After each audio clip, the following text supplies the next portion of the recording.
안녕하세요. 창업 기업의 마케팅 전략 4주차 강의를 진행하도록 하겠습니다. 자, 지금까지 진행되어 온 내역을 잠깐 정리하고 4주차 내용을 들어가 보도록 하겠습니다.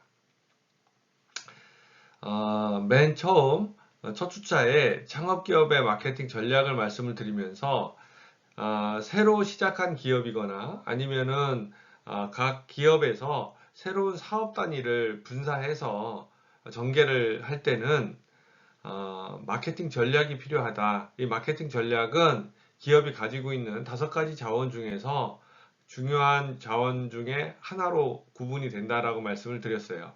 5가지 자원을 다시 정리해 보면은 재무, 인적 자원 관리, 생산 관리, 마케팅, 회계 관리 이렇게 5가지로 나누어지고 그 중에서 마케팅이라는 부분들은 창업 기업 또는 새로 시작하는 기업들이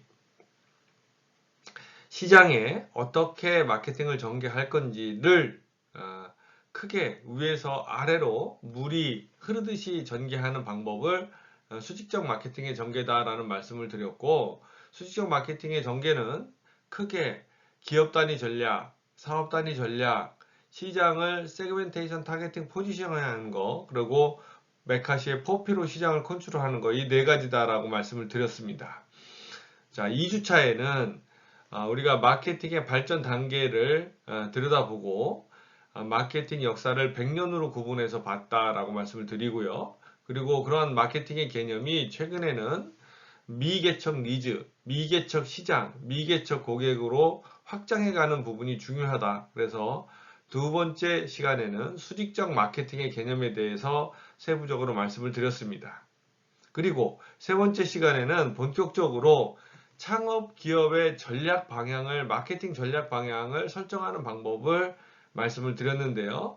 환경 분석 방법론에서는 외부 환경을 분석하는 패스트 분석과 내부 역량을 분석하는 밸류체인 분석을 설명해 드렸고, 그를 통해서 기업이 컨트롤할 수 없는 외부의 기회 요인과 위험 요인, 기업이 컨트롤할 수 있는 내부의 강점과 약점 요인들을 가지고 크로스로 전략 방향을 설정해내는 크로스 소화 방법을 설명을 드렸습니다. 자, 이번 시간에는 창업 기업의 사업 전략인데, 우리가 보통 사업을 시작하게 되면은 앞서 전 시간에 말씀드린 것처럼 마케팅 전략을 공격적으로 가져가는 수도 있고 약간 보수적으로 가져가는 수도 있습니다. 그렇다라고 하면은 공격적으로 가져갈 때는 어떤 부분에 여러 가지 제품군이나 사업군이 있다라면은 어떤 부분에 더 집중할 거냐. 보수적으로 가져간다라는 것들은 전체에 있는 사업 제품이나 아니면 사업군 중에 어떤 부분을 특히 더 보완하거나 아니면 강화를 할 거냐. 뭐 이런 것들에 대한 부분들을 결정하는 것을 사업 포트폴리오 전략이다라고 얘기를 한다라는 거죠. 그래서 이번 시간에는 사업 단위별 포트폴리오 전략을 어떻게 설정을 하고 그 이론적인 방법에 대한 부분들을 여러분들이랑 말씀드려 보도록 하겠습니다. 그리고 식품 회사라든지 아니면은 렌탈 회사라든지 아니면은 서비스 회사라든지 여행 회사라든지 이런 창업 기업들이 사업 포트폴리오 전략을 어떻게 가져가야 하는지에 대해서 사례를 들어서 수업을 진행해 보도록 하겠습니다. 자, 이번 시간의 학습 내용은 창업 기업의 사업 전략이다라고 말씀을 드렸고요. 학습 목표는 여러분들이 이번 시간 수업을 듣고 나면은 창업 기업의 사업 전략에 대해서 다른 사람들한테 설명할 수 있다라고 설정하였습니다. 자, 창업 기업의 사업 단위 전략에서는 스트레이티지, 전략이라는 부분에 대해서 우리가 조금 더 생각해 볼 필요가 있다라는 거죠. 우리가 전략적이다, 전술적이다 이런 말을 쓴다라고 하면은 전략과 전술은 큰 틀에서 본다라고 하면은 전략은 어떤 것들에 집중할 거냐 이런 부분에 포커스가 돼 있다라고 하면은 전술은 세부적으로 어떻게 진행을 할 거냐에 대해서 포커스가 돼 있다 이렇게 말씀을 드릴 수 있습니다. 그래서 전략은 어떤 방향성을 제시하는 반면에 전술은 어떤 실행에 대한 부분들을 더 강조한다라고 말씀을 드릴 수 있습니다. 그럼 오늘 여러분들하고 얘기하는 창업기업의 전략이라는 것은 창업기업이 가지고 있는 제품이나 사업 단위를 가지고 어떤 부분을 집중적으로 전개할 거냐, 즉 방향성이죠. 어떤 제품을 집중적으로 전개할 거냐, 이런 것들이 전부 방향성에 해당이 된다는 거죠. 이렇게 전략이 명확하게 설정이 되어 있으면은 전술단, 택틱단에서는 그것을 계속 실행하는 단계를 거쳐서 새로 시작하는 창업 기업이나 새로운 영역에 들어가는 기업들이 어떤 일을 통해서 성과를 시장에서 더 높게 낼 수 있는 방법이 필요하다라고 말씀을 드립니다. 자, 그러면은 그 내용을 조금 더 자세히 보게 되면은 창업기업의 사업 전략은 보통 여러 가지의 제품이거나 아니면은 여러 가지의 사업군으로 나눠지는 경우가 많습니다. 한 가지 제품만 가지고 시장에서 시작하는 경우도 있지만은 이런 경우는 좀 드물고, 내가 만약에 새로운 베이커리 사업을 한다든지 아니면은 여행 사업을 한다든지 아니면은 뭐 식품 사업을 한다든지 아니면은 뭐 관광 사업을 한다든지 아니면은 뭐 전자 사업을 한다든지 렌탈 사업을 한다든지 할 때에 예를 들어서 렌탈 사업을 한다라고 하면은 렌탈을 할 수 있는 제품들을 요즘은 가정에서 굉장히 많죠. 그래서 뭐 정수기에서부터 연수기, 비데, 침대 매트릭스 이런 것들을 가지고 렌탈 사업을 하는데 그 중에서 가장 중요한 부분들을 제품을 어떤 걸로 줄 거냐, 아니면 여러 가지 사업을 전개하는데 그 중에서 어떤 사업에 가장 집중을 할 거냐, 이런 부분들을 결정해야 되는데 이것을 창업기업의 사업 전략이다라고 말씀드릴 수 있습니다. 그래서 창업기업의 핵심 전략 중에서는 여러 가지 사업 전략들이 있지만은 그 중에서도 보스턴 컨설팅 그룹에서 얘기하는 BCG 모델이다라는 부분들을 포트폴리오 모형으로 많이 사용하게 됩니다. 그래서 이번 시간에는 BCG 모델을 사용해서 여러분들이 창업기업의 마케팅 전략을 전개하는 방법에 대해서 설명을 드려보도록 하겠습니다. BCG 모델의 가장 큰 장점은 단순하다라는 거죠. 그러면서도 모든 제품이나 사업을 네 가지 영역으로 나눕니다. 즉 시장에 초도로 진입하는 프로블럼 차일드다, 이렇게 얘기를 하는 거죠. 그래서 어떤 제품이나 사업이 시장에 진출하게 되면은 이게 성공하게 될지 실패하게 될지 보기가 확신하기가 어렵다라는 거죠. 그래서 퀘스천 마크 또는 프로블럼 차일드라고 얘기하고, 가장 이상적인 경로는 이렇게 시장에 진입한 다음에 상대적 시장 점유율을 높여서 스타군으로 진입을 하고, 스타군이라는 것은 시장에서 고성장 시장에 있으면서도 점유율을 높인 사업군이나 제품군을 얘기하는 거죠. 그러면은 스타군에 의해서 사업이 성장하게 되고 다시 시간이 지나면서 고성장이었던 사업들이 저성장으로 내려앉게 되면은 기업에 현금을 지원해주는 캐시카우군으로 내려앉게 된다, 이렇게 얘기를 하게 되는 거죠.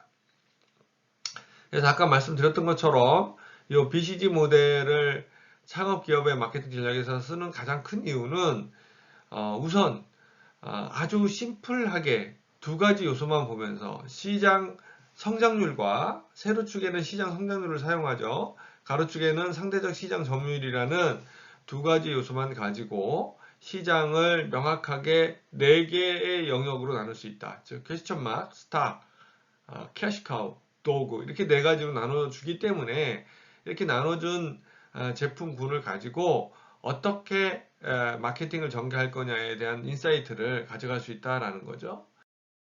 자, 그러면은 우리가 BCG 모델을 가지고 어떠한 사업군에 집중할 건지를 결정하는 플래닝에 대한 얘기를 좀 해보자라는 거죠.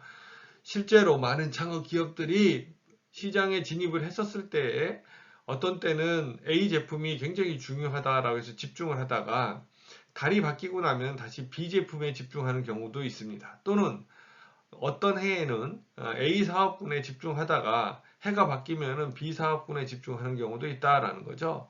하지만 창업기업들 같은 경우에는 많은 리소스를 갖고 있지 않기 때문에 어떤 하나의 제품이나 하나의 시장에 집중했었을 때 장기적으로 더 많은 성과를 낼 수 있는 특성을 가지고 있는데, 그렇게 하기 위해서는 플래닝을 사업 단위에서 잘 전개해야 된다, 이렇게 말씀을 드렸습니다. 자, 그러면은 플래닝을 통해서 사업 단위의 전략을 쓸 수 있는 부분들이 있는데, 이것도 또한 하베스트, 디베스트, 빌드, 홀드 네 가지 전략으로 나눠진다라는 거죠. 예를 들면은 사업 단위는 앞에서 말씀드렸던 것처럼 BCG 모델에 의하면은 최초로 시작하게 되면은 프로블럼 차일드로 들어가는데, 프로블럼 차일드에서 쓸 수 있는 전형적인 전략은 빌드, 육성 전략이죠. 하베스트, 수확 전략이죠. 디베스트, 철수 전략을 꼭 쓴다라는 게 아니라 대체적으로 많이 사용한다, 이렇게 볼 수 있다라는 거죠. 당연하겠죠. 처음 사업을 진입했을 때는 육성을 시켜야 되고 어떠한 결과물들을 도출해야 되고 또 잘 안 됐을 때는 철수도 해야 된다라는 거죠. 자, 프로블럼 차일드로 시작한 사업이나 제품군이 상대적 시장 점유율을 높여서 스타로 갔을 때는 유지 전략, 홀드죠. 빌드, 육성 전략을 사용할 수 있다. 그래서 상대적 시장 점유율에서 스타는 넘버원 제품이나 브랜드를 뜻하는 거기 때문에 홀드하거나 더 빌드하는 게 필요한 전략이다라고 하는 거고요. 캐시카우에서는 시장이 오래돼서 저성장 시장으로 내려앉았을 때는 홀드 전략을 쓰는 게 전형적인 전략이다. 도구는 상대적 시장 점유율도 낮으면서 성장률도 저성장의 시장이라는 거죠. 대개 기업들은 이런 제품들을 운영하는 목적 중에 하나는 다른 제품들을 팔기 위해서 끼워 팔기 또는 사업을 유지하기 위해서 수익은 안 나고 매출은 안 나지만은 구색 아이템으로 가져가는 경우가 많다라는 거죠. 그래서 이런 도구 영역에서는 쓸 수 있는 전략이 수확 전략 또는 철수 전략을 쓸 수 있다, 이렇게 말씀을 드립니다. 자, 창업기업의 사업 단위 전략을 정리해서 말씀드리면은 BCG 모델을 사용해서 많은 사업 단위들이 프로그램 차일드에서 시작하는 전략으로 전개될 수 있다라고 말씀을 드렸고요. 그 다음에 처음에 진입을 하고 난 다음에는 상대적 시장 점유율을 높이면서 스타 방향으로 이동을 할 수 있다, 이렇게 말씀을 드렸습니다. 그리고 세 번째로는 도구에서는 장단기적으로 그 제품을 제거하거나 아니면은 어떤 이익을 거둬들이는 형태로 변경시킬 수 있다라고 말씀을 드렸습니다. 자, 이번 시간에 진행한 내용들을 정리해 보도록 하겠습니다. 자, 이번 시간에는 창업기업의 사업단위 전략을 말씀을 드렸는데요. 우리가 어떤 사업을 하게 되면은 어떤 제품이나 아니면 어떤 사업들 중에서 어디에 집중해야 되는 부분들이 있다. 그럴 때 우선 전략적으로 어디에 집중할 건지를 결정을 해놓고 난 다음에 전술적으로 실행을 하게 되면은 짧은 시간에 많은 성과를 올릴 수 있는 효과가 있다. 근데 많은 창업 기업들이나 아니면은 새로 시작하는 기업들이 너무나 많은 부분을 동시에 하려고 또는 너무나 많은 제품을 시장에서 동시에 런칭하려고 하다 보니까 어떠한 실수를 자꾸 범하게 되는 거죠. 그리고 똑같이 가지고 있는 어떤 재무적 자원이나 인적 자원이나 생산 자원들을 효율적으로 활용하지 못한다. 그런 부분들을 보완하기 위해서는 새로 시작하는 창업 기업들은 서비스든 제조든 어떤 제품, 어떤 부분이든지 간에 사업 단위 전략을 명확하게 설정해 놓고 시작하는 것이 창업 기업한테는 시간적인 부분과 비용적인, 자원적인 부분들을 확보할 수 있는 매우 중요한 요소다라고 설명을 드렸습니다. 끝까지 경청해 주셔서 고맙습니다.